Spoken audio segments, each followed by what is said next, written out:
నమస్కారం. రైతు నేస్తం ఫోన్ ఇన్ లైవ్ కార్యక్రమానికి స్వాగతం. ఈరోజు కార్యక్రమంలో పక్షులలో బర్డ్ ఫ్లూ వ్యాధి లక్షణాలు, నివారణ ఈ అంశం గురించి మనకు తెలియజేయడానికి మనతో పాటు స్టూడియోలో ఉన్నారు doctor B Vijay Bhaskar Reddy, assistant director, BBRI, Shantinagar, Hyderabad. మరి ఈ అంశానికి సంబంధించి మీకు ఎటువంటి సందేహాలున్నా, సమస్యలు ఉన్నా స్క్రీన్ పైన కనిపిస్తున్న నెంబర్స్ కి వెంటనే కాల్ చేయండి. నమస్కారం సార్. నమస్కారం అండి. ఈ మధ్యకాలంలో మనం ఎక్కువగా బర్డ్ ఫ్లూ గురించి వింటున్నాం సార్. అసలు ఈ బర్డ్ ఫ్లూ అనేది ఎందుకు వస్తుంది, దీని గురించి చెప్పండి. ఓకేనండి. ఫ్లూ అంటే మనం సాధారణంగా మనుషుల్లో ఫ్లూ అంటే ఒక మన శ్వాసకు సంబంధించిన ఒక జ్వరంగా మనం చెప్పుకుంటాము. అలాగే పక్షుల లోపల కూడా ఫ్లూ అనే వ్యాధి ఉంటుంది కనుక దీన్ని బర్డ్ ఫ్లూ అంటారు. ఇది ఆర్థోమిక్సో వైరస్ అనే ఒక రకమైన వైరస్ వల్ల పక్షుల లోపల సంభవిస్తుంది. దీన్ని ఏవియన్ ఇన్ఫ్లుయెంజా అని కూడా అని అంటాం మనం. మీరందరూ వినే ఉండింటారు ఇన్ఫ్లుయెంజా అని చెప్పి. ఈ ఇన్ఫ్లుయెంజా అనేది పూర్తిగా శ్వాస వ్యవస్థకు సంబంధించిన భాగాలను మాత్రమే ప్రభావితం చేస్తుంది. ఈ ఇన్ఫ్లుయెంజాలో కూడా ABC అని చెప్పే గ్రూపులు ఉంటాయి. ఇన్ఫ్లుయెంజా A అనేది పక్షులకు, పశువులకు, జంతువులకు, మనుషులకు సోకదు. BC అనేది మాత్రము మనుషుల లోపల సోకుతుంది. ఇందులోపల కూడా చాలా సబ్ టైప్స్ ఉన్నాయన్నట్లు. మనం పక్షుల విషయానికి వస్తే కోళ్ళలో H5N1 అని అంటాము. H అంటే ఇది హీమగ్లూటినిన్ అని దాని అర్థము.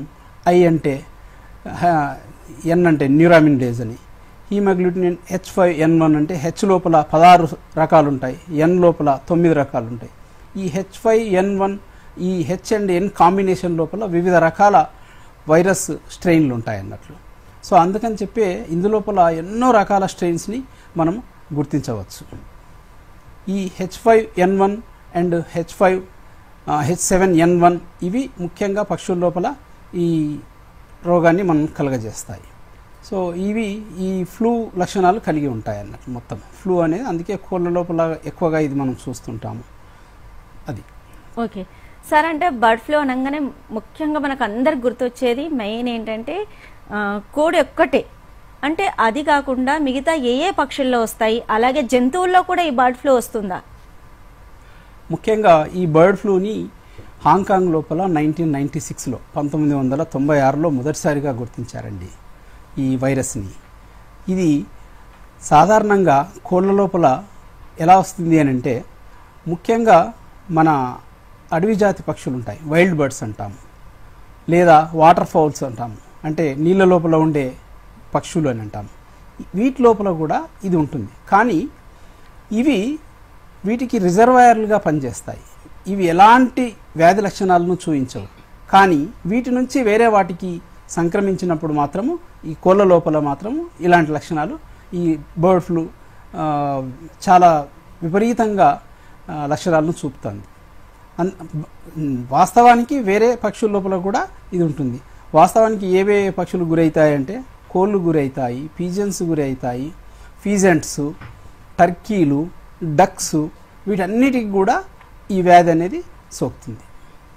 ఓకే, అంటే వాటికి కాకుండా జంతువులకు కూడా వచ్చే అవకాశం ఉందంటారా? ఇందులో లో pathogenic avian influenza and high pathogenic avian influenza అని చెప్పి మనకు రెండు రకాలుగా చెప్పుకుంటాం. ఈ లో ప్యాథోజెనిక్ ఏవియన్ ఇన్ఫ్లుయెంజా అనేది మాత్రము చాలా తక్కువ స్థాయి లోపల వ్యాధి లక్షణాలను చూపిస్తుంటుంది. కానీ హై ప్యాథోజెనిక్ ఏవియన్ ఇన్ఫ్లుయెంజా అనేది మాత్రము చాలా విపరీతమైన లక్షణాలను చూపించి పశువుల లోపల అధికమైన నష్టాన్ని కలుగజేస్తుంది. ఇది ఒక్కోసారి మనం ఇందాక అనుకున్నట్లుగా ఎన్నో రకాల స్ట్రెయిన్స్ ఉన్నాయి కనుక ఇవి ఒక్కోసారి ఉత్పరివర్తనాలు చెందుతాయి. సో ఇవి అక్కడ వాటి యొక్క రోగ లక్షణాలు ఉన్న పక్షులకు దగ్గరలోకి వచ్చినప్పుడు ఒక్కోసారి జంతువుల లోపల, ఒక్కోసారి మనుషుల లోపల కూడా ఇలాంటి లక్షణాలను చూపుతాయి. మనం ఈ మధ్యలోనే చూసాము 2024లో మన అమెరికా లోపల విపరీతంగా వచ్చింది. ఈ కాలిఫోర్నియా అండ్ వాషింగ్టన్ రాష్ట్రాల లోపల పక్షులకు రావడమే కాకుండా పక్షులతో పాటుగా పెద్ద పెద్ద క్యాటిల్ ఫార్మ్స్ లోపల, డైరీ ఫార్మ్స్ లోపల కూడా ఈ వ్యాధి సోకింది. వాటితో పాటు మనుషుల లోపల కూడా దాదాపుగా 70 మందికి ఈ వ్యాధి సోకినట్లుగా మనకున్న రికార్డులు చెప్తున్నాయి. ఇది మనుషుల లోపల మొట్టమొదటిసారిగా 1997 లోపల మొదటిసారిగా ఈ వ్యాధి పశువుల ద్వారా మనుషులకు సోకడాన్ని గమనించారు. ఓకే సార్, అంటే ఇప్పుడు బర్డ్ ఫ్లూ అనేది ముఖ్యంగా మనము ఇందాకే నేను చెప్పాను కోళ్ళలో వస్తుంది అని. కోళ్ళలో ఈ బర్డ్ ఫ్లూ వ్యాధి అనేది ఎందుకు వస్తుంది, ఏ సమయంలో ఎక్కువగా వస్తుంది? సాధారణంగా ఈ కోళ్ళ లోపల మనం మైగ్రేటరీ బర్డ్స్ అంటాం, వలస పక్షులు అని అంటాం. ఈ వలస పక్షులు మన యొక్క దేశానికి మన అక్టోబర్ నుంచి మార్చి వరకు ఎక్కువగా ఈ వలస పక్షులు అనేవి మన దగ్గరకు వస్తుంటాయి. మనం ఇందాక చెప్పుకున్నట్లుగా ఈ వాటర్ ఫౌల్స్, కొంగలు ఇవన్నీ సుదూరమైన ప్రదేశాల నుంచి కూడా అవి రావడం వల్ల వాటిలో మాత్రం లక్షణాలు కనిపించవు, కానీ అవి ఎక్కడైతే మైగ్రేషన్ వచ్చి ఎక్కడైతే ఉంటాయో, ఆవాసాన్ని ఏర్పరచుకుంటాయో ఆ ప్రాంతాల లోపల ఉన్న ఫామ్స్ లోపల ఎక్కువగా ఇలాంటి లక్షణాలు కనిపిస్తుంటాయి. ఇవి ఈ మైగ్రేటరీ బర్డ్స్ ఉన్న వాటర్ తీసుకోవడం వల్ల కానీ, లేదనంటే వాటి యొక్క ఫీసిస్ అంటే వాటి యొక్క మలమూత్రాలు ఉంటాయి కదా, వాటిని దగ్గరలో ఉండడం వల్ల కానీ ఇవి మన యొక్క ఫామ్లో ఉన్న బర్డ్స్కి, ఫామ్సే కాదు బ్యాక్ యార్డ్ పౌల్ట్రీకి కూడా ఇలాంటి రోగ లక్షణాలు మనకు కనిపిస్తుంటాయి, సోకుతుంటాయి. ఓకే, అంటే ఈ వ్యాధి సోకడానికి గల కారణాలు ఏంటి? వ్యాధి ఒకవేళ వచ్చింది అనుకోండి కోళ్ళలో, ఎలా గుర్తించాలి సార్ అసలు? మనం ఇది ముఖ్యంగా ముందే అనుకున్నట్లుగా ఈ వ్యాధి గాలి ద్వారా ఎక్కువగా, వైరస్ అంటే గాలి లోపల ఉంటుంది, చాలా అతి సూక్ష్మమైన జీవులు కనుక అవి గాలి లోపల ఉంటాయి కనుక ఆ గాలిలో ద్వారానే మనకు వస్తాయి.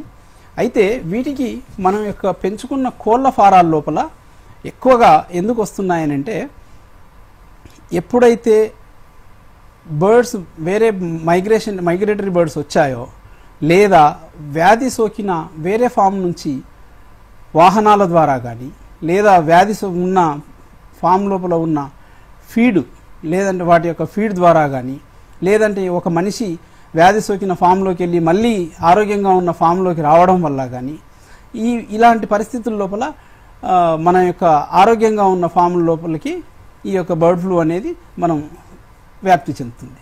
సార్, ఒక ఏరియాలో బర్డ్ ఫ్లూ వచ్చిందని మనం వినగానే మొత్తం రాష్ట్రం మొత్తం కూడా చికెన్ తినడం మానేస్తారు, కోళ్ళని చంపేస్తుంటారు కదా, నిజంగా అన్ని చోట్ల ఉంటుంది అంటారా ఇది? అంటే దీని గురించి చర్చ కూడా జరుగుతుంది, ఇంత పెద్ద చర్చ జరగడానికి గల కారణం ఏంటి? నిజానికి బర్డ్ ఫ్లూ అనేది ఇది జూనోటిక్ డిసీజ్. జూనోటిక్ డిసీజ్ అని అంటే మనకు మనుషుల లోపల ఉండే దాదాపు 70% యొక్క రోగాలు కూడా మనకు పశువులు లేదా పక్షుల లోపల నుంచి మనకు సంక్రమించేటివే. సో అది ఇందులోపల మీరు ఎప్పుడో లాస్ట్ మనకు పాండమిక్ చూసింటారు, కరోనా అని. పాండమిక్ అని అంటే ప్రపంచం మొత్తం కూడా అలా ఎక్కడ చూసినా అదే రోగము అని చెప్పి, అలాంటి పాండమిక్ భయమే ఈ ఏవియన్ ఇన్ఫ్లుయెంజాను కూడా ఆలోచింపజేస్తుంది. అంటే పక్షుల లోపల ఎప్పుడైతే ఈ బర్డ్ ఫ్లూ అనేది వస్తుందో, అది మనుషులకు ఎక్కడ సంక్రమిస్తుందో, మనుషుల లోపల మళ్ళీ ఆ వైరస్ ఎక్కడైతే పరివర్తనలు చెంది మనుషులకు సోకి మళ్ళీ మనుషుల నుంచి మనుషులకు ఎక్కడ సోకుతుందో అన్న ఒక భయం ఒకటి.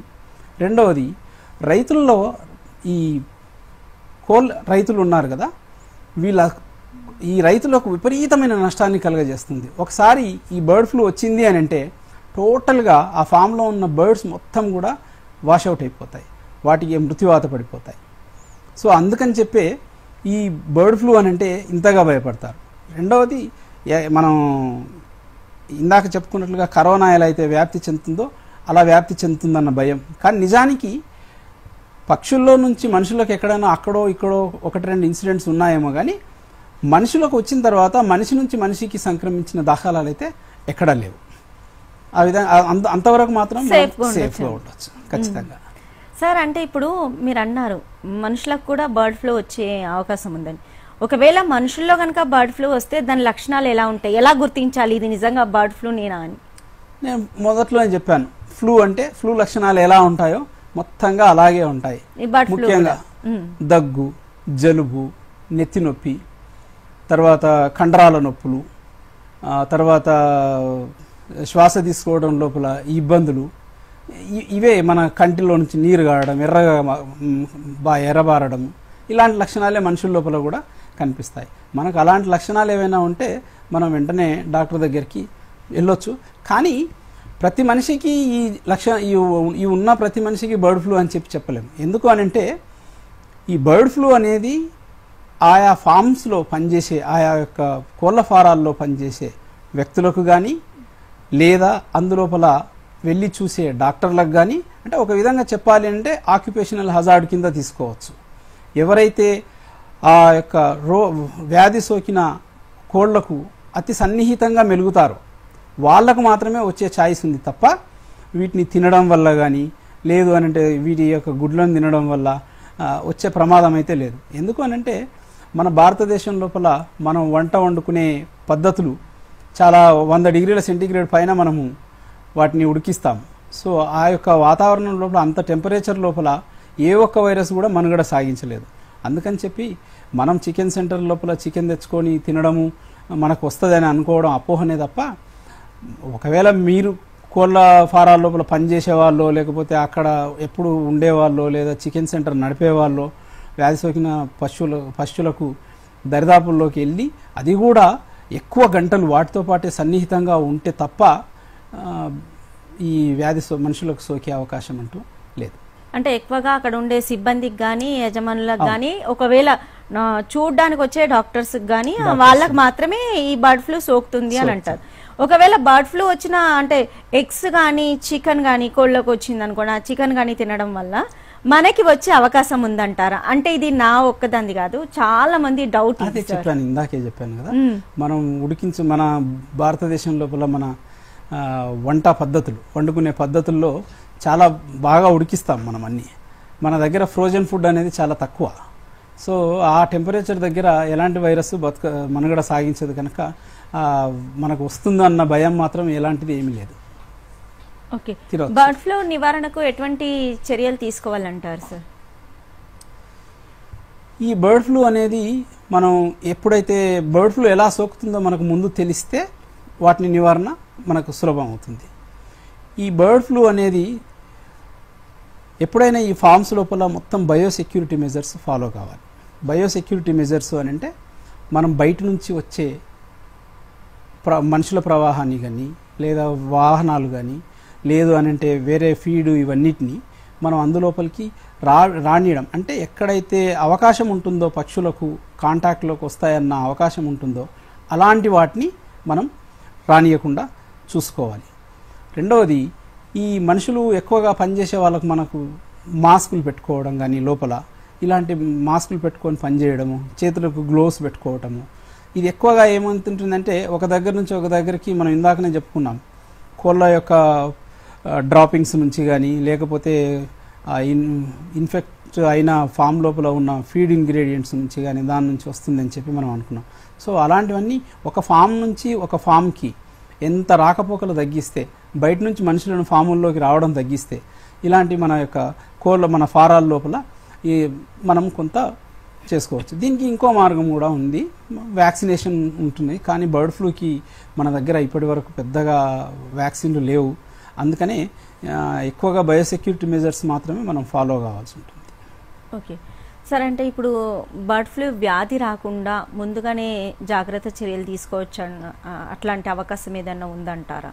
సోకకుండా, ఈ బర్డ్ ఫ్లూ సోకకుండా, బర్డ్ ఫ్లూ వ్యాధి రాకుండా ముందుగా కనిపెట్టే అవకాశం ఉందంటారా?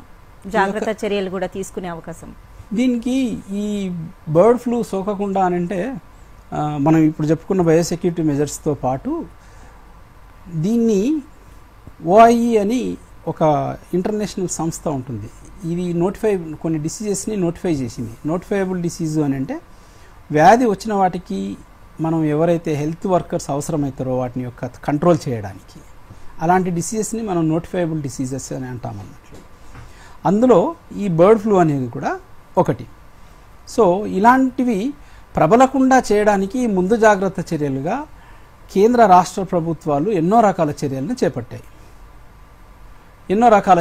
చేపట్టాయి. ఏంటి అని అంటే ప్రతి ఫామ్ లోపల కూడా సర్వేలెన్స్ అనేది తీసుకున్నాయి అన్నట్లు.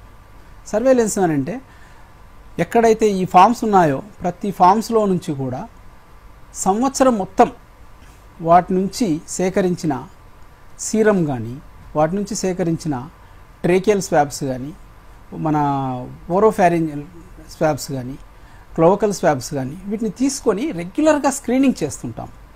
అది మనం బయాలజికల్ రీసెర్చ్ సెంటర్లోనే రెగ్యులర్గా స్క్రీనింగ్ చేస్తుంటాం. వీటితో పాటు మనం సీరంని ఇక్కడ స్క్రీనింగ్, యాంటీబాడీస్ కొరకు స్క్రీనింగ్ చేస్తాము. ఇదే ఈ క్లోవకల్ స్వాబ్స్ను వీటిని మన సదరన్ రీజియన్ డయాగ్నోస్టిక్ ల్యాబొరేటరీస్ అని బెంగళూరులో ఉంటుంది, అక్కడికి పంపించి యాంటీజెన్ స్క్రీనింగ్ చేస్తాము. సో ఈ యాంటీబాడీస్ ఎక్కడైతే మనకు కనిపిస్తాయో అక్కడ బర్డ్ ఫ్లూ సోకింది అని చెప్పి ఒక ఇండికేషన్ అన్నట్లు మనకు.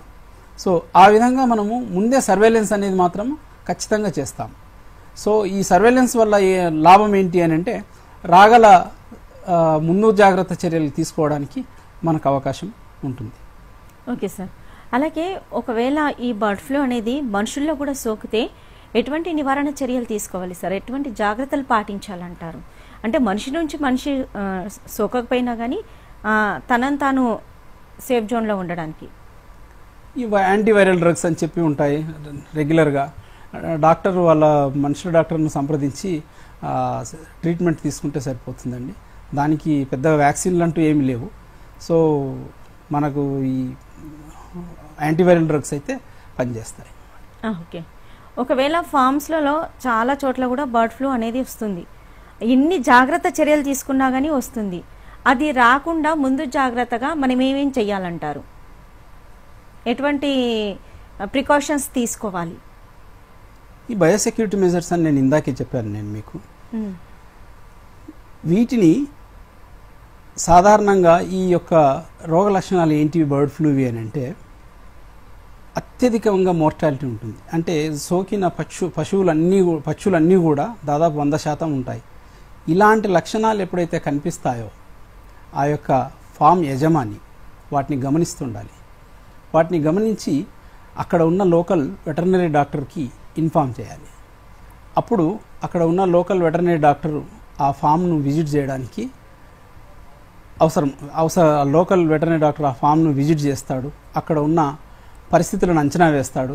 ఎటువైపు నుంచి వచ్చింది, ఏంటిది, అది బర్డ్ ఫ్లూవా కాదా అని చెప్పి ఒక నిర్ధారణకు వచ్చిన తర్వాత అది బర్డ్ ఫ్లూ కాదు అని చెప్పి ఆయన అక్కడ ఉన్న రోగ లక్షణాలను బట్టి చెప్తే అది సాధారణంగా మిగతా పనులన్నీ యథావిధిగా చేసుకోవచ్చు. అలా కాకుండా ఒకసారి ఈ విధంగా బర్డ్ ఫ్లూ సోకిన పక్షుల లోపల ఇవన్నీ బర్డ్ ఫ్లూ ఏమో అన్న అనుమానం మొదలైతే వాటన్నిటి లోపల కూడా ఆ బర్డ్ ఫ్లూ అనుమానం మొదలైతే వాటిని పోస్ట్ మార్టం చేయకూడదు. ఆ బర్డ్స్ని వాటిని మాకు సంబంధిత ల్యాబొరేటరీకి పంపించాలి.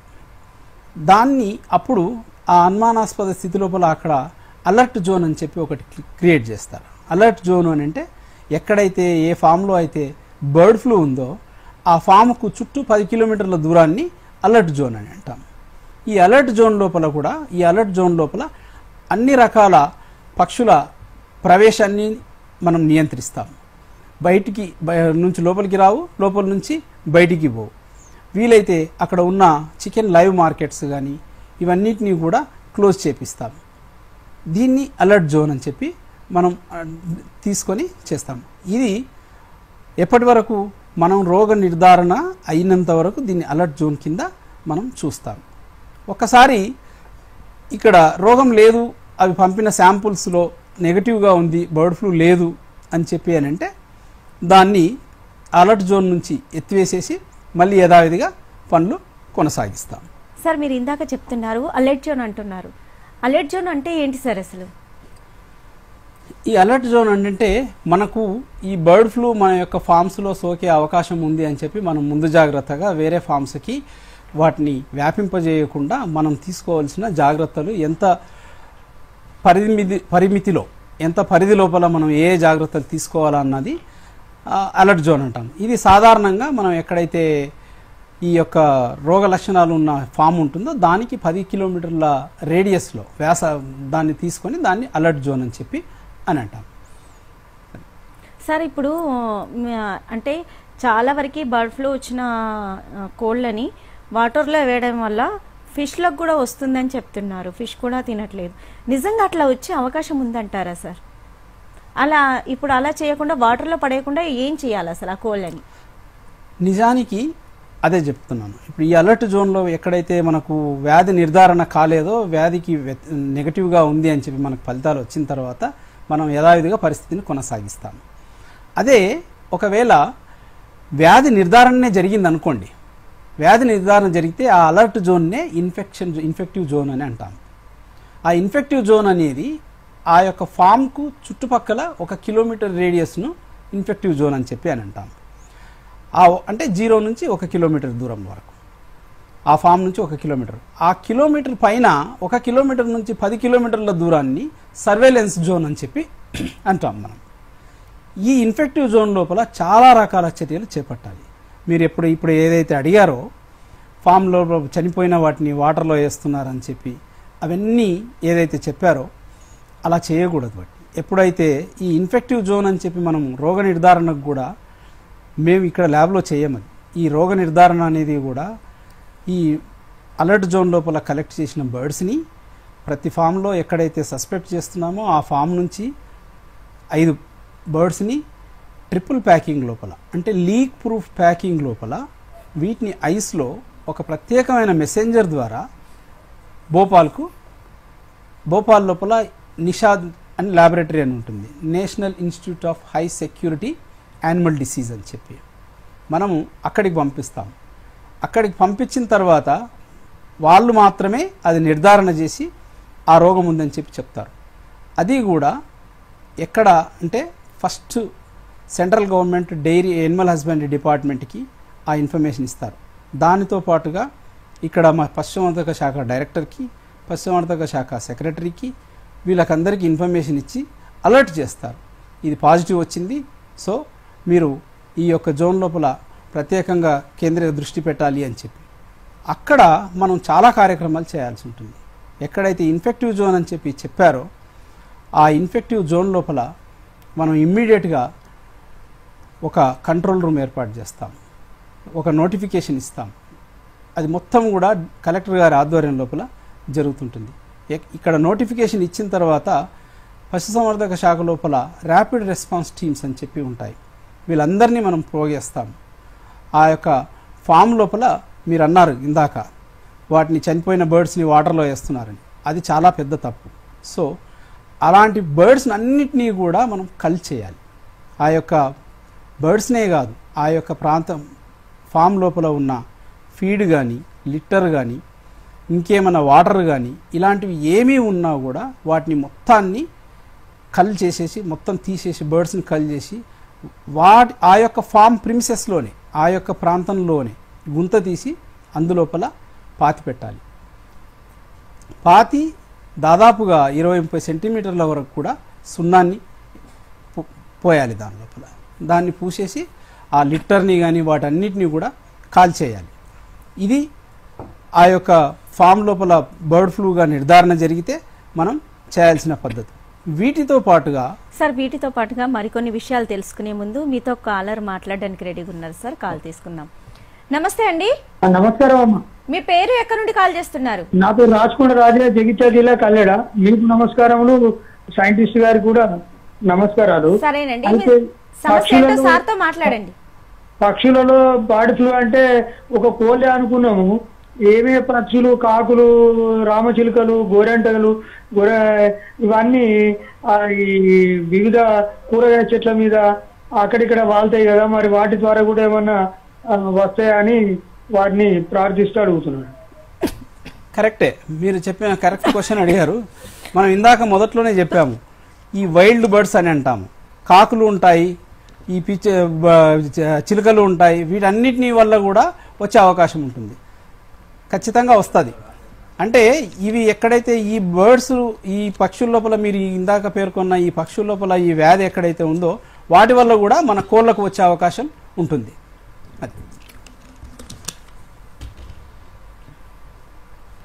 సార్ ఇందాక మీరు చెప్తున్నారు, కంటిన్యూ చేయండి సార్. ఈ ఇన్ఫెక్టివ్ జోన్ లోపల మనం ఇప్పుడు నెక్స్ట్ ఇవన్నీ అయిన తర్వాత ఈ కోళ్ళను కల్ చేసేసి వీటిని పూర్తి చేసిన తర్వాత మిగతా మెటీరియల్ అంతాగా అంటు పెట్టేసిన తర్వాత ఈ ఇన్ఫెక్టివ్ జోన్ లోపల ఏవైతే ఉన్నాయో, అంటే 1 కిలోమీటర్ రేడియస్ లోపల ఏవైతే షెడ్స్ ఉన్నాయో వీటన్నిటినీ కూడా డిజిన్ఫెక్టెంట్ చేయాలి. ఈ 4% ఫార్మాలిన్ కానీ 2% సోడియం హైపోక్లోరైడ్తో కానీ మొత్తాన్ని వీటిని శానిటైజేషన్ స్ప్రేయర్స్ తోటి శానిటైజేషన్ చేయాలి. అదేవిధంగా కోళ్ళ కేజెస్ని వీటిని ఈ ఫ్లేమ్ గన్స్ లోపల కాల్చేయాలి. ఎలాంటి మెటీరియల్ ఉన్నా కానీ వాటి యొక్క డ్రాపింగ్స్ ఉన్న కోళ్ళకు మొత్తం కోడి గోడలకు ఫామ్ గోడలకు వైట్ వాషింగ్ కానీ మొత్తం ఈ ఫ్లేమింగ్ కానీ చేసి వీటిని కంప్లీట్ శానిటైజేషన్ అయిపోయిన తర్వాత వీటిని కంప్లీట్గా సీల్ చేసేస్తారు. ఇన్ఫెక్టివ్ జోన్ ఈ శానిటైజేషన్ అయిపోయింది అని చెప్పేసి దీన్ని సీల్ చేసేస్తారు. మళ్ళీ సీల్ చేసేసిన తర్వాత కూడా కనీసం 3 నెలల వరకు ప్రతి 15 రోజులకు ఒకసారి ఇంతకుముందు మనం చెప్పిన ఈ కెమికల్స్ తోటి మనం వీటిని స్ప్రే చేసుకుంటూనే ఉండాలి. ఇది ఇన్ఫెక్టివ్ జోన్లో మనం చేపట్టవలసిన చర్యలు. ఈ ఇన్ఫెక్టివ్ జోన్లో 3 నెలల వరకు కూడా మళ్ళీ ఎలాంటి కోళ్ళను మనం పెంచకూడదు. ఈ ఇన్ఫెక్టివ్ జోన్ తర్వాత మళ్ళీ మనం చేపట్టాల్సిన చర్యలు ఏంటి అని అంటే 1 నుంచి 10 కిలోమీటర్ల రేడియస్ లోపల ఉన్న జోన్, దీన్ని మనం సర్వేలెన్స్ జోన్ అని చెప్పి అని అంటాం. ఈ సర్వేలెన్స్ జోన్ లోపల కూడా మనం ప్రతి 15 రోజులకు ఒకసారి శాంపుల్స్ కలెక్ట్ చేయాలి. అది కూడా ఒక ప్రత్యేకమైన పద్ధతి లోపల ఎన్ని గ్రామాలు ఉన్నాయి అనేది తీసుకొని దాన్ని 4 క్వార్టర్ల కింద డివైడ్ చేసేసి ప్రతి క్వార్టర్లో కూడా 25% ఆఫ్ విలేజెస్ను ఎవరి 15 రోజులకు ఒకసారి కూడా మనం ఆ యొక్క ఫామ్లోకి వెళ్ళి అక్కడ నుంచి సీరం శాంపుల్స్ని లేదా క్లోకల్ స్వాబ్స్ని ట్రేకియల్ స్వాబ్స్ని వాటిని తీసుకొని వాటిని అనాలిసిస్ చేస్తూ ఎలాంటి రోగ నిర్ధారణ ఎలాంటి రోగాలు లేవు అని చెప్పి ఒక 3 నెలల వరకు ఇలాంటిది చేస్తూనే ఉండాలి.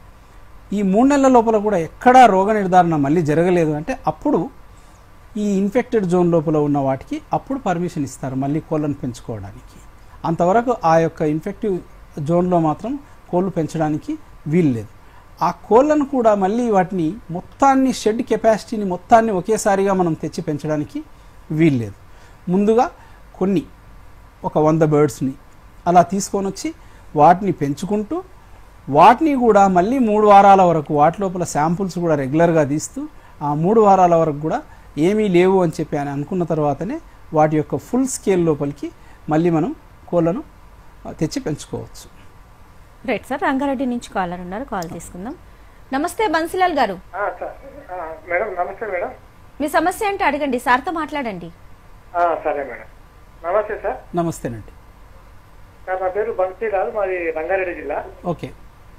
అంటే మాకు 20 వరకు నాటుకోళ్ళు ఉన్నాయి సార్. ఏంటండి? నాటుకోళ్ళు సార్. నాటుకోళ్ళు. Okay okay okay. అయితే నాటుకోళ్ళకు కొన్ని కోళ్ళకు వచ్చేసి మన ముఖం పైన చిన్న పొక్కులు రావడం జరిగింది సార్. పొక్కులు రావడమా? అవును సార్, అవును. Okay okay. తర్వాత కొన్ని కోళ్ళు ఏమో ఇది మల వచ్చేసి గ్రీన్ ఉంటుంది సార్, ఆకుపచ్చ రంగులో. Okay okay. కొన్నిటికేమో మన వంకర టింకరగా నడుస్తున్నాయి సార్. Okay okay okay. ఈ 3 సమస్యలు సార్. దాన్ని మనం ఎట్లా గుర్తించాలి, మిగతా వాటికి రాకుండా ఎలాంటి నిర్ణయాలు తీసుకోవాలి కొంచెం చెప్తే బాగుంటుంది సార్. ఇప్పుడు మీరు వాటికి ముక్కు మీద పొక్కులు వచ్చినాయని చెప్పని అంటున్నారు. ఇది సాధారణంగా మన అమ్మ తల్లి అని అంటాము, చికెన్ పాక్స్ అని చెప్పి అంటాము. వీటికి వ్యాక్సిన్ వేసుకోవాల్సిందే. వ్యాక్సిన్ దొరుకుతుంది మార్కెట్లో, రాకుండా మనం వ్యాక్సిన్ చేసుకోవాల్సిందే. ఇక మీరు గ్రీన్ కలర్ లోపల వాటి మోషన్స్ అని చెప్పి అంటారు. అది సాధారణంగా బ్యాక్టీరియల్ ఇన్ఫెక్షన్ వల్ల ఉంటుంది. సో మీరు వాటర్లో దానికి సరిపోయిన యాంటీబయాటిక్ని మీ యొక్క దగ్గరలోని డాక్టర్ దగ్గరికి వెళ్తే సరిపోయిన యాంటీబయాటిక్ని వాటర్లో కలిపి వాడండి, తగ్గిపోతుంది. ఇవి వంకర్ టింకర్ నడుస్తాయనేది కూడా రానికెట్ డిసీజ్ అని అంటాం మనం. సో వీటి వల్ల పారాలసిస్ కూడా ఉంటుంది అన్నట్లు. సో ఈ రానికెట్ డిసీజ్ కూడా మనకు వ్యాక్సిన్ ఉంటుంది. వీటిని కూడా మనకు 2 సార్లు వ్యాక్సిన్ చేసుకోవాల్సి ఉంటుంది. అంటే మీకు చిన్న మొత్తంలో కనుక మీరు ఒకేసారి చేసుకోలేరేమో, కానీ నివారణకైతే మాత్రం వాటికి అంతకుమించి మార్గం అయితే ఏమీ ఉండదు. మరి తర్వాత సార్ ఇప్పుడు మనం ఏమన్నా హాస్పిటల్ డాక్టర్ దగ్గరికి వెళ్ళకుండా ఏమైనా పసుపుతోని కానీ పిల్లలతోటి కానీ అట్లా చేస్తారు కదా సార్, అటువంటి వైద్యం ఏమైనా చేయొచ్చా సార్? అలాంటి వాటిని నేను చెప్పగలిగేటోని కాదు. అలాంటిది మేము ఏం చేయాలనో అదే చెప్తాం, కానీ అది కొంతవరకు ఏదో పసుపు అంటే మార్పు వస్తుంది సార్. అట్లా మనం రాకుండా నివారించగలుగుతామని. అట్లా రాకుండా నివారణకు టీకాలు ఒకటే మార్గం అండి. టీకాలు మాత్రమే రాకుండా నివారించగలవు. అయితే చిన్న విషయాలు ఒకటి మాది చెప్పండి. అయితే గతంలో 20-30 ఏళ్ల కింద నైట్లా ప్రతి ఊర్లలో దండలు వేయించి కోళ్ళకి టీకాలు ఇచ్చేది. అవును. ఇప్పుడు అది పూర్తిగా ఇదైపోయింది సార్. అట్లా లేకుండా కావడం వల్ల గ్రామాలలో నాటుకోళ్ళ పెంపకం కొంచెం ఇబ్బందికరంగా మారింది సార్. మరి తిరిగి దాన్ని స్కీమ్ మన ప్రవేశపెడితే బాగుంటుంది. కరెక్టే. మీరు గతంలో జన్మభూమి కార్యక్రమాల లోపల ప్రతి విలేజ్కి తిరిగి రాత్రిపూట దండోరా వేయించి ఈ టీకాలు వేసేవాళ్ళం.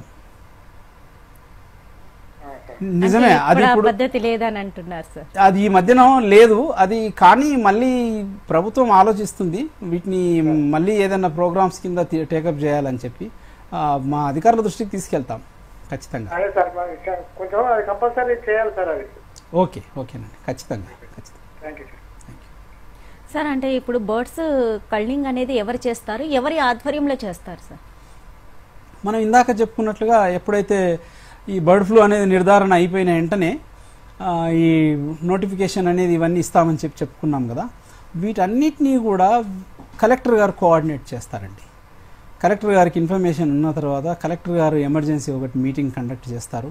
అందులోపల వివిధ శాఖల్ని తీసుకుంటారు. పంచాయతీరాజ్ని, పశుసంవర్ధక శాఖ, ఫారెస్ట్ డిపార్ట్మెంటు, పోలీస్ డిపార్ట్మెంటు, వీళ్ళందరినీ సమన్వయపరిచి వార్ ఫుటింగ్ లోపల స్టెప్స్ తీసుకొని వీటన్నిటికీ ఒక కంట్రోల్ రూమ్ అంటే ఏర్పాటు చేసేసి ఆ యొక్క ఏ ఇన్ఫెక్టివ్ జోన్లో ఏ షెడ్లో అయితే ఆ జోన్ లోపల ఒక కన్సర్న్ ఆఫీసర్ని అంటే జిల్లాకు సంబంధించిన పశుసంవర్ధక శాఖ అధికారిని నోడల్ ఆఫీసర్గా పెడుతూ ఇవన్నీ టేకప్ చేయడానికి మీకు ఇంతకుముందు చెప్పినట్లు ఆర్ఆర్టీ టీమ్స్ అని చెప్పి అన్నిటినీ పిలిచేసి వాళ్ళు లోకల్ కొంత లేబర్ని సాయం తీసుకొని వీళ్ళే ప్రత్యేకంగా వీళ్ళు ట్రైన్ అయి ఉంటారు. వీళ్ళు ప్రత్యేకంగా ఫామ్లోకి వెళ్ళడానికి కూడా ఈ పర్సనల్ ప్రొటెక్టివ్ ఎక్విప్మెంట్ అంటాం, పీపీఈ కిట్స్ అని అంటాం. మీరు ప్రతి కరోనా టైంలో ప్రతి ఒక్కరూ వేసుకొని ల్యాబ్లోకి వెళ్ళినట్టు అది చూసింటారు. అలాంటి ఎక్విప్మెంట్, అలాంటి పీపీఈ కిట్సే లోపలికి వేసుకొని మనం లోపలికి వెళ్ళి వాటిని బర్డ్స్ని చంపేయడం అనేది జరుగుతుంటుంది. ఇవన్నీ కూడా ఈ వివిధ శాఖల యొక్క ఆధ్వర్యంలో కోఆర్డినేషన్ వల్ల జరుగుతాయండి. సార్ అంటే ఇప్పుడు ఇన్ఫెక్టెడ్ జోన్ అంటే ఏంటి సార్? అది ఇన్ఫెక్టెడ్ జోన్ అంటే ఏమీ లేదండి, వైరస్ తీవ్రత అధికంగా ఉన్న జోన్ అని చెప్పి మనం చెప్పుకోవచ్చు. ఒక విధంగా చెప్పాలి అని అంటే ఎక్కడైతే ఫామ్ మనం రోగ నిర్ధారణ జరిగిన ఫామ్ ఉందో దానికి చుట్టూరా 1 కిలోమీటరు పరిధి లోపల దాన్ని ఇన్ఫెక్టివ్ జోన్ అని చెప్పి అని అంటాం. అంటే ఆ జోన్ లోపల ఎక్కువగా అవకాశం ఉంది. మిగతా ఏ బర్డ్స్ ఉన్నా కూడా, ఏ ఫామ్స్ ఉన్నా కూడా ఆ ఫామ్స్ లోపల కూడా ఈ రోగం ఉండే అవకాశం ఉంది. దీన్ని ఫర్దర్గా మనం స్ప్రెడ్ చేయకుండా ఉండాలి అని అంటే దీన్ని ఈ పరిధి లోపల ఉండే కిలోమీటర్ పరిధి లోపల ఉండే అన్ని ఫామ్స్ లోపల ఉండే అన్ని బర్డ్స్ని కూడా చంపేయాలి అన్నది గవర్నమెంట్ యొక్క. అంటే అవి చేపట్టవలసిన పనులా సార్? అటువంటి ఆ జోన్లో ఇన్ఫెక్టెడ్ జోన్ అది చేపట్టవలసిన పనులు. కోళ్లను చంపేయాలి, ఆ ఫామ్స్ లోపల ఉన్న లిట్టర్ ఉంటుంది కదా, పొట్టు కానీ వాటి యొక్క దాణా కానీ వాటి యొక్క ఇవన్నీ వాటర్ పెట్టడానికి ఉన్న పరికరాలు కానీ వీటన్నిటిని కూడా శానిటైజ్ చేసేయాలి ఉంటుంది. ఇది కూడా ఒక ప్రత్యేకమైన పద్ధతుల లోపల చేసుకుంటూ రావాలి. ఎప్పుడూ కూడా ఈ యొక్క 1 కిలోమీటర్స్ ఏదైతే మనం రోగం వచ్చిన ఫామ్ ఉందో, రోగ నిర్ధారణ జరిగిన ఫామ్ ఉందో, ఆ ఫామ్కి 1 కిలోమీటర్ రేడియస్లో బయట నుంచి ఈ ఫామ్ వరకు చేసుకుంటూ రావాల్సి ఉంటుంది మనం. ఈ కల్లింగ్ ప్రాసెస్ అనేది, ఈ కల్లింగ్ ప్రాసెస్ జరిగిన తర్వాత మళ్ళీ మొత్తం షెడ్స్ అన్నీ కూడా శానిటేషన్ ఇవన్నీ చేయాల్సి ఉంటుంది. ఓకే. అంటే ఇప్పుడు మరి మీరు అంటున్నారు శానిటేషన్ చెయ్యాలి అని, శానిటేషన్ సర్టిఫికెట్ అంటూ ఏమైనా ఉంటుందా? ఉంటుందండి. ఇదంతా ఈ యొక్క బర్డ్స్ను కల్లింగ్ చేసిన తర్వాత, ఈ శానిటేషన్ అయిన తర్వాత కంప్లీట్గా ఇదంతా అయిపోయింది ఈ 1 కిలోమీటర్ లోపల అని ఆ లోకల్ వెటర్నరీ డాక్టర్స్ వాళ్ళు ఉంటారు కదా, వాళ్ళు ఒక ఇన్ఫర్మేషన్ ఇస్తారన్నట్లు, రిపోర్ట్ చేస్తారు. చేసిన తర్వాత దాన్ని సీజ్ చేస్తారు. చేసేసి ఆ శానిటేషన్ సర్టిఫికెట్ని అతనికి ఇస్తారు, ఆ యొక్క ఫామ్ అతనికి. అతను ఆ శానిటేషన్ మొత్తం రెస్పాన్సిబిలిటీ కూడా ఆ యొక్క లోకల్ డాక్టర్ ఆధ్వర్యం లోపల ఆ యొక్క ఫామ్ యజమాని మాత్రమే తీసుకోవాలి. వాటిని యథావిధిగా మళ్ళీ 15 రోజులకు ఒకసారి వాటిని మళ్ళీ శానిటైజ్ చేస్తూ చేయాలి. అట్లా ఎన్ని రోజులు చేయాలి? మళ్ళీ అందులో మనం కోళ్ళను పెంచుకోవాలంటే ఎటువంటి అంటే ఏదన్నా మళ్ళీ లెటర్ తీసుకోవాలా, ఏదన్నా సర్టిఫికేట్ తీసుకోవాలా, ఎవరిదన్నా అనుమతి తీసుకోవాలా, ఎలా మరి? 3 నెలల తర్వాత ఆ శానిటేషన్ సర్టిఫికేట్ చూపించిన తర్వాత 3 నెలల వరకు మాత్రం ఎలాంటి కార్యక్రమాలు చేపట్టకూడదు. ఈవెన్ ఆ యొక్క 3 నెలల లోపల ఎక్కడైతే మనం పాతి పెట్టామో వాటి బర్డ్స్ చుట్టూ కూడా ఫెన్సింగ్ వేసేసి వేరే బర్డ్స్ని అలో చేయొద్దు, అందులోకి వేరే మనుషులను అలో చేయొద్దు. ఆ 3 నెలల వరకు మాత్రము చాలా స్ట్రిక్ట్గా ఫాలో అవ్వాలి. ఆ 3 నెలల తర్వాత మళ్ళీ ఒక శాంపుల్ కింద ఒక కొన్ని బర్డ్స్ని మాత్రమే తెచ్చి పెంచి మళ్ళీ వాటిని కూడా శాంపుల్స్ రెగ్యులర్గా కలెక్ట్ చేసి ఇది ఇక వైరస్ లేదు మనకి షెడ్ లోపల అని నిర్ధారణ చేసుకున్న తర్వాతే మళ్ళీ ఫుల్ స్కేల్ లోపల బర్డ్స్ని పెంచుకోవడానికి ఉంటుంది. సార్ అంటే అలాగే సర్వేలెన్స్ జోన్స్ అంటే ఏంటి? ఇదే చెప్పాము, మన ఇన్ఫెక్టివ్ జోన్ అవతల అంటే 1 కిలోమీటర్ దాటిన తర్వాత 1 కిలోమీటర్ నుంచి 10 కిలోమీటర్ల పరిధి లోపల ఉన్న ఏరియాని మొత్తాన్ని సర్వేలెన్స్ జోన్ అంటాం. ఇందులోపల సర్వేలెన్స్ జోన్ అంటే మనం ఈ ఇన్ఫెక్టివ్ జోన్ లోపల రోగ నిర్ధారణ అయి ఉంటుంది, బట్ అక్కడ మాత్రం వచ్చే అవకాశం కొంచెం తక్కువగా ఉంటుంది అని చెప్పి దాన్ని రెగ్యులర్గా మనం మానిటర్ చేస్తూ జాగ్రత్తగా మనం కంట్రోల్ చూసే దాన్ని మానిటరింగ్ చేసే జోన్నే సర్వేలెన్స్ జోన్ అని అంటాం. సో అందులోపల ప్రతి విలేజ్ లోపల కూడా మనం మొత్తము ప్రతి విలేజ్ లోపల కూడా మనకు శాంపుల్స్ సేకరించాల్సి ఉంటుంది. దాన్ని కూడా 3 నెలల పాటు, అదేవిధంగా ఇక్కడ ఇన్ఫెక్టివ్ జోన్లో ఎలా అయితే మనం 3 నెలల పాటు బర్డ్స్ పెంచకుండా చూస్తామో అక్కడ ఉన్న బర్డ్స్కి రెగ్యులర్గా టెస్టులు చేస్తుంటాం. దాన్ని సర్వేలెన్స్ జోన్ అని చెప్పానంట. ఓకే, ఒకవేళ అంటే ఇందాక మీరు అన్నారు బర్డ్ ఫ్లూ సోకితే కల్లింగ్ చేయాలి అని చెప్తున్నారు.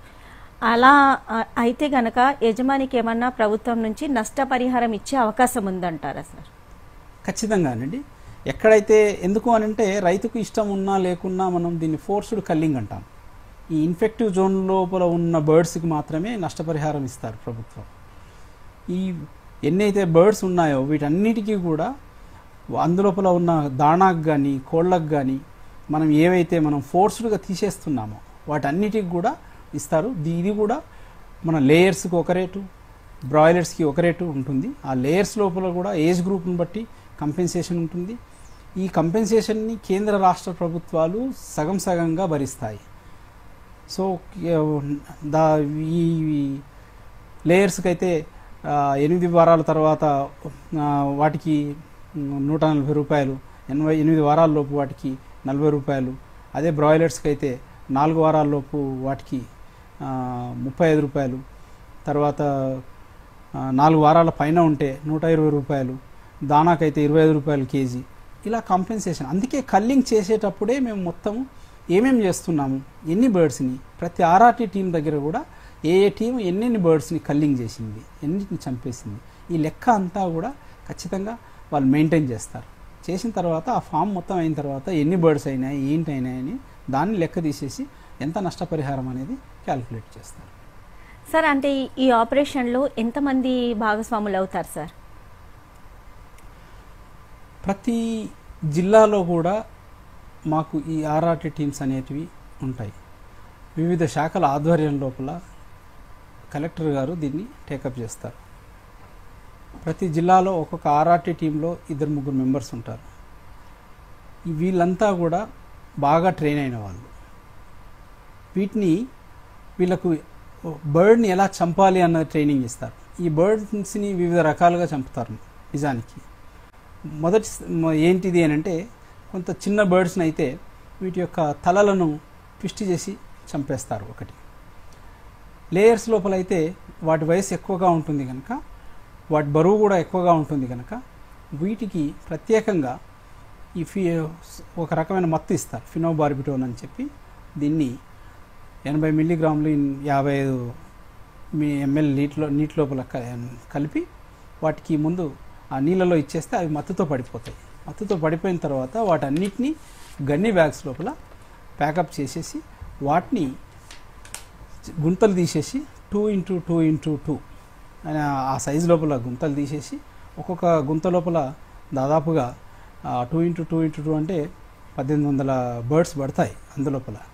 సో వాటన్నిటిని అందులో వేసేసి వాటిపైన స్లేక్డ్ లైమ్ అంటే సున్నం పూసేస్తారు. సున్నం మూసేసిన తర్వాత వాటిలోనే అదే గుంటల్లోనే ఈ యొక్క లిట్టర్ను తీసుకొని వచ్చి, లేదంటే దానా ఉంటే దానాన్ని తీసుకొని వచ్చి వాటన్నిటినీ, ఎందుకంటే ఇదంతా ఈ బర్డ్ ఫ్లూని కంట్రోల్ చేయడానికి ఈ యొక్క ప్రాసెసే చాలా ముఖ్యమైన ప్రాసెస్ అన్నట్లు. ఇది మనం ఎంత సక్సెస్ఫుల్గా చేయగలిగితే ఆ బర్డ్ ఫ్లూని స్ప్రెడ్ కాకుండా అంతగా ఆపగలం మనం. సో వీటన్నిటినీ ఈ విధంగా ఇచ్చేసి మనకు ఈ 3% కాల్షియం ఆక్సైడ్ తోటి ఆ యొక్క ఏరియాను మొత్తాన్ని బ్లీచింగ్ పౌడర్ను స్ప్రే చేయడం కానీ, లేదు అని అంటే కాల్షియం హైపోక్లోరైడ్ కానీ, ఫార్మలిన్ కానీ, వీటన్నిటిని ఎంత సమర్థవంతంగా మనము షెడ్ల లోపల స్ప్రే చేస్తే వాటిని అంతగా నివారించగలుగుతాం. సో వీళ్ళందరికీ ఇందులోపల ప్రత్యేకంగా శిక్షణ ఇచ్చింటాం అన్నట్లు. ముఖ్యంగా వీళ్ళకు ముందుగా వీళ్ళకు రాకుండా ఉండడం కొరకు వీళ్ళకు కూడా యాంటీవైరల్ డ్రగ్స్ ఇచ్చి, ఏదైతే టీంలు ఉన్నారో వీళ్ళకి యాంటీవైరల్ డ్రగ్స్ ఇచ్చి మాత్రమే అందులోకి పంపిస్తారు. అది ఓకే సార్. అంటే ఇప్పుడు మన తెలంగాణ రాష్ట్రంలో ముఖ్యంగా చూసుకుంటే కనుక బర్డ్ ఫ్లూ పరిస్థితి ఏంటి సార్, ఏ విధంగా ఉంది? నిజానికి 2015లో ఒకసారి వచ్చిందండి మనకు బర్డ్ ఫ్లూ. ఈ హయత్ నగర్ తొర్రూరు విలేజ్ లోపల వచ్చింది. మేము చూసింది కూడా మొదటిసారి అప్పుడే. నిజంగా అది ఎలా ఉంటుందంటే విపరీతంగా ఎన్ని బర్డ్స్ ఉంటే అన్నీ చనిపోతుంటాయి. మొదటిసారిగా మేము 2015లో చూసాము ఆ హయత్ నగర్ తొర్రూరు లోపల. అక్కడ మేము చేశాము. మళ్ళీ ఇన్ని సంవత్సరాలకు మొన్న చాలా బర్డ్స్ చనిపోతున్నాయని చెప్పి మేము వివిధ జిల్లాల నుంచి వస్తున్న వార్తల వల్ల మేము బర్డ్ శాంపుల్స్ని కలెక్ట్ చేసేసి భోపాల్కి పంపించడం జరిగింది. ఈ యాదాద్రి భువనగిరి జిల్లా లోపల నీలపట్ల అనే గ్రామం లోపల ఈ మధ్య కాలంలోనే గుర్తించాము. అక్కడ సమర్థవంతంగా ఈ కల్లింగ్ ప్రాసెస్ అనేది, ఈ షెడ్స్ని ఇవన్నిటిని క్లీన్ చేయడము, బ్యాక్ యార్డ్ పౌల్ట్రీని మొత్తాన్ని నిర్మూలించడము 1 కిలోమీటర్ పరిధి లోపల మీకు ఇంతకుముందు ఏవైతే చెప్పానో ఆ యొక్క కార్యక్రమాలను అన్నిటినీ కూడా ఆ యొక్క సమర్థవంతంగా మేము నిర్వహించగలిగాము. మళ్ళీ ఇప్పుడు ప్రస్తుతము ఒక 2 గ్రామాల లోపల శాంపుల్స్ పంపాము. వాటికి కలెక్టర్ గారికి మొత్తం ఇన్ఫర్మేషన్ వచ్చింది. కలెక్టర్ గారికి కూడా నోటిఫికేషన్ ఇచ్చారు. అది కూడా త్వరలో చేపట్టబోతున్నాము. అవి పోచంపల్లి దోతిగూడెం అనే గ్రామం లోపల, ఇంకొకటి గుండ్రాంపల్లి చిట్యాల మండలం, నల్గొండ జిల్లా చిట్యాల మండలం గుండ్రాంపల్లి గ్రామం లోపల కూడా ఈ యొక్క పాజిటివ్ కేసెస్ మాకు వచ్చాయి. వాటిని కూడా మేము టేకప్ చేయబోతున్నాం. త్వరలోనే వాటన్నిటిని మేము ఇప్పుడు చెప్పిన శాస్త్రీయ పద్ధతి లోపల కంట్రోల్ చేస్తున్నాం. సార్, అంటే ఈ బర్డ్ ఫ్లూ అనేది ఎక్కువగా ఎండాకాలంలోనే వచ్చే అవకాశం ఉంటుందా, ఏ కాలంలో అయినా వస్తుందా సార్? అది ఎండాకాలంలో రాదు. మైగ్రేటరీ సీజన్, బర్డ్స్ మైగ్రేషన్ ఉంటాయి. ఎక్కడైతే వలస పక్షులు ఎక్కువగా ఏ సీజన్లో వస్తాయో వాటి ద్వారానే మన కోళ్ళకు వస్తుంది. ఈ యొక్క మన భారతదేశం యొక్క వాతావరణ పరిస్థితుల్లో ఏంటి అని అంటే, మనకు వలస పక్షులు విదేశాల నుంచి కానీ వేరే దేశాల నుంచి కానీ రావడం అక్టోబర్లో ప్రారంభమవుతాయి. అక్టోబర్లో ప్రారంభమై ఇక్కడనే ఆవాసాన్ని ఏర్పరచుకొని ఇక్కడే వాటి గుడ్లు పెట్టి వాటిని పిల్లలు తీసుకొని మళ్ళీ మార్చి ఎండింగ్ వరకు అవి వెళ్ళిపోతాయి. సో ఈ యొక్క మైగ్రేటరీ సీజన్ లోపలనే మనకు ఎక్కువగా కనిపిస్తాయి. సో అందుకే ఈ ఫారెస్ట్ వీళ్ళు కూడా చాలా జాగ్రత్తలు తీసుకోవాలి. ఈ వైల్డ్ బర్డ్స్ లోపల ఎక్కువగా వచ్చే అవకాశం ఉంటుంది. సో అందుకని ఇందులోపల ఫారెస్ట్ డిపార్ట్మెంట్ కూడా చాలా కీలక భూమిక పోషిస్తుంది. వాళ్ళ బర్డ్స్కి సంబంధించినంత వరకు వాళ్ళు చాలా జాగ్రత్తలు తీసుకోవాల్సి ఉంటుంది. Right sir. అంటే ఇప్పుడు మనము మాట్లాడుకున్నట్టు ఇప్పుడు పక్షుల నుంచి బర్డ్ ఫ్లూ మనుషులకి సోకుతుంది అని అంటున్నారు.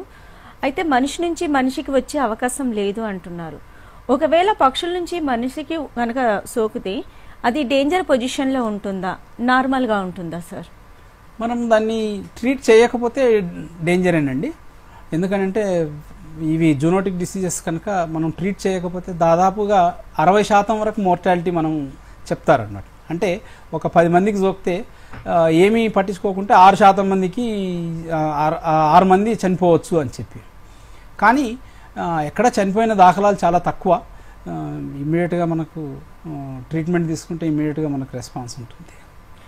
ముఖ్యంగా సార్ ఇప్పుడు అంటే ఈ కోళ్ళ ఫారాలలో కానీ అంటే పక్షుల్ని పెంచుకునే వాళ్ళు కానీ అంటే ఆ ప్లేస్లో ఎటువంటి శుభ్రత పాటించాలి, ఎటువంటి చర్యలు తీసుకోవాలంటారు సార్? చాలా మంచి ప్రశ్న అండి.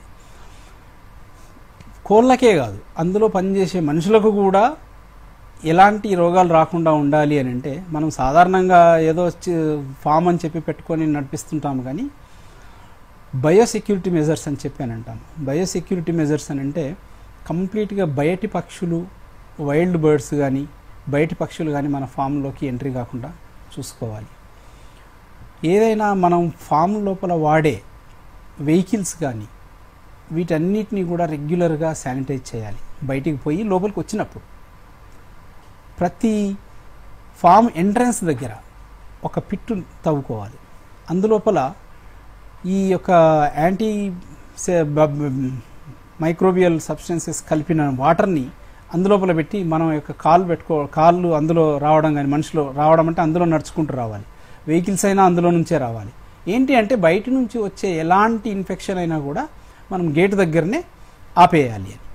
అదేవిధంగా మనుషులు కూడా మన యొక్క ఫామ్లో పనిచేసే మనుషులు ఊరికే వేరే ఫామ్స్కు తిరగకూడదు. వేరే ఫామ్స్ లోపల ఏమన్నా రోగాలు ఉంటే కూడా ఇక్కడికి వస్తాయి. సో అందుకని ఒకవేళ ఆ మనుషులు వెళ్తే మళ్ళీ మన ఫామ్ లోపలికి పోయినప్పుడు ప్రొటెక్టివ్ ఎక్విప్మెంట్, ఈ పీపీఈ కిట్స్ అనేది వేసుకొని వెళ్తే మన యొక్క బర్డ్స్కి మనం ప్రొటెక్షన్ ఇచ్చిన వాళ్ళం అవుతాము. రైతు లాభదాయకంగా ఉండగలుగుతాడు. ఓకే సార్, అసలు పక్షుల్లో బర్డ్ ఫ్లూ ఎందుకు వస్తుంది, బర్డ్ ఫ్లూ వస్తే ఎటువంటి జాగ్రత్త చర్యలు తీసుకోవాలి, బర్డ్ ఫ్లూ రాకుండా కూడా ఎటువంటి జాగ్రత్తలు తీసుకోవాలో చాలా చక్కగా వివరించారు. స్టూడియోకి విచ్చేసినందుకు ధన్యవాదాలు సార్. Thank you. ఈ అంశానికి సంబంధించి మరింత అదనపు సమాచారం కోసం సంప్రదించవలసిన చిరునామా doctor B Vijay Bhaskar Reddy, assistant director, VBRI, Shantinagar, Hyderabad. Phone number 9494209520.